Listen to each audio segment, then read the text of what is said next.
Hello everybody and welcome to my video, Getting Tidier. I hope you've had a lovely day. I've been working all day today. First thing this morning I just took some things through to the kitchen and just trying to keep on top of the lounge there. Then I finished off in the kitchen just before I started work. I just wanted to make sure the kitchen was all tidy. Very pleased though that after I came back from work my husband had done the lunchtime washing up. So that was really good. And then in between meetings, I had a couple of minutes, so I decided to tidy up all the pile of clothes that were the side of one of our bedrooms. So I put all them away and managed to hoover.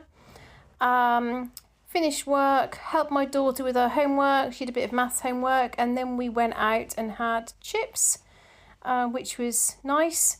And then I decided after I'd done bedtime stories that I would look into this cupboard. Someone recently mentioned it. This is one of the cupboards that I'm wary about opening because something might fall on me. I did come across some caraway seeds from 2003. Should I keep them, I ask you?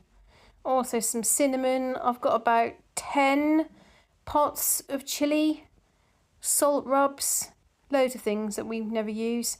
But really pleased with myself that I was able to marry quite a few of them up. So I had 2 Madagascan vanilla extracts.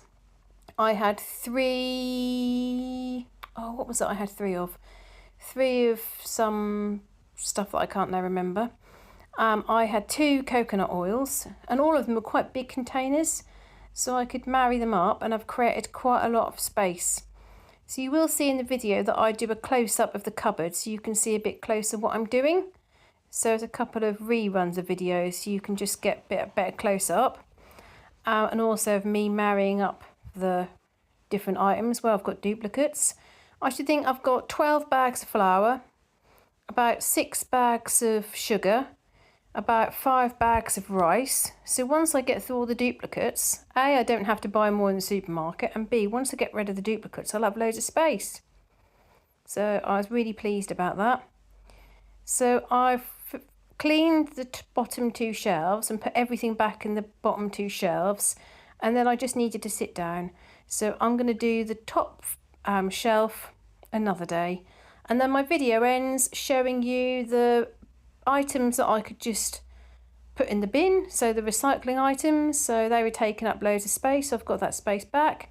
And then also a close-up of all my hundreds of spices and all my hundreds of flours and icing sugar and sugars. Well, a slight exaggeration, but you know what I mean. I hope you enjoy the video. Massive thank you to all of you that joined me on this journey. A shout out to some new followers that I've got around London area, our wonderful capital city, and I hope you have a fantastic weekend. I'll see you in the next video.